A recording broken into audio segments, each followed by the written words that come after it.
Out of everything you've been getting on this earth, I can't think of anything more valuable that you should protect and guard with your life as your reputation. You get one. You get one. One of my favorite one of my favorite people to follow on TikTok is Billy McFarland. This dude, he's profound in his existence. If you don't know him, he's the founder of the Fire Festival.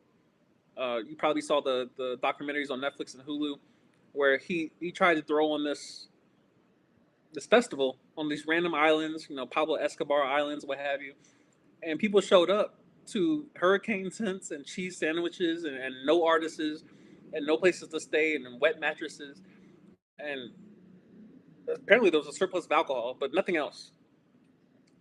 Ho- Horrible situation. One of the worst things you could do professionally in terms of putting something on and it just kind of falling through. Not even kind of, completely falling through. No preparation, lying to his shareholders, committing wire fraud. Well, what would you think he's doing right now to repair his reputation? You wouldn't think he's putting on another fire festival. Fire Festival 2? Oh, that one fell too. That one fell too. Okay. What do you think he's doing now? A, a third festival? A third one? Phoenix? One thing I like about Billy McFarland, and one thing I've learned from him, just watch observing him from a distance. Because I'm not going. I'm not sending no money. I'm not. I'm not going. No, no, no. It doesn't even interest me. A festival for what? For what? But one thing I'm learning from him is his ability, in light of his public international failures, is his insistence on trying again. Trying again.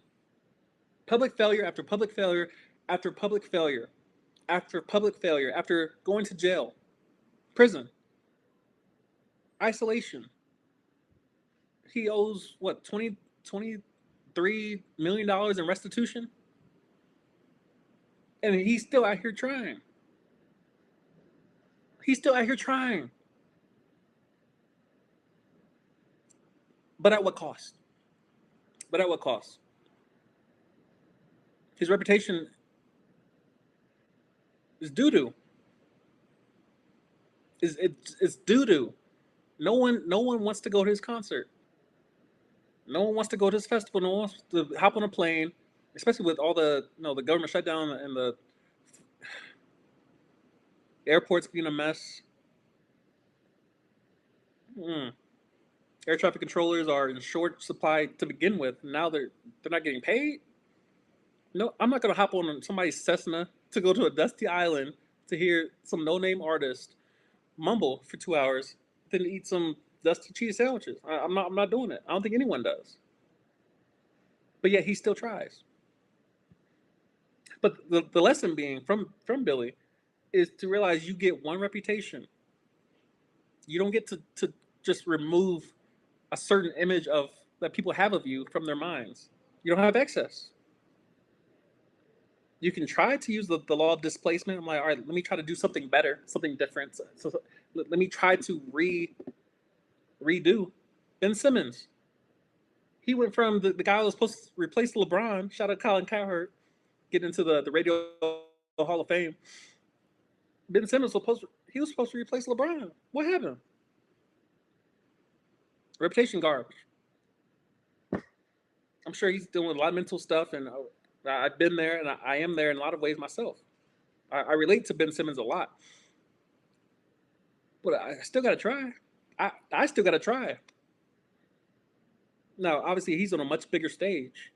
He's also being compensated a lot differently than I am. The point being is that you get one reputation. You don't get the opportunity to just undo large mistakes. Some mistakes are immediately fatal. Some mistakes are immediately fatal. Some mistakes are immediately fatal. You don't get to redo it. Adam and Eve learn the hard way. Yeah, Adam disobeyed. Eve was deceived. Doesn't matter. Both of y'all out the garden. Don't worry about it. Don't worry about it. Come on out. Come on out. Come on out. I hear often on, especially on a lot of these dating shows, you'll hear women say, why do men care that I have, you know, 3 kids by 3 different baby daddies? Why does my past matter when this and this and this? And of course, the thought comes to my mind. I'm like, hey, have you ever seen these men that get caught by Chris Hansen, the pedophile stings?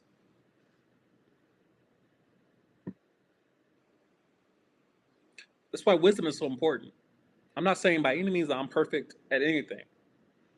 I know I strive to be, and I might, you know, view myself, you know, on a certain level. I might be lower or higher than I actually am.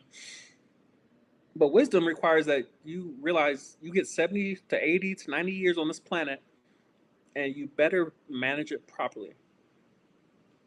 You better steward your life properly. You only get one. Your reputation is the most valuable of all the things you've been given. Probably even more valuable than your time, because time can feel like an eternity if your reputation is garbage.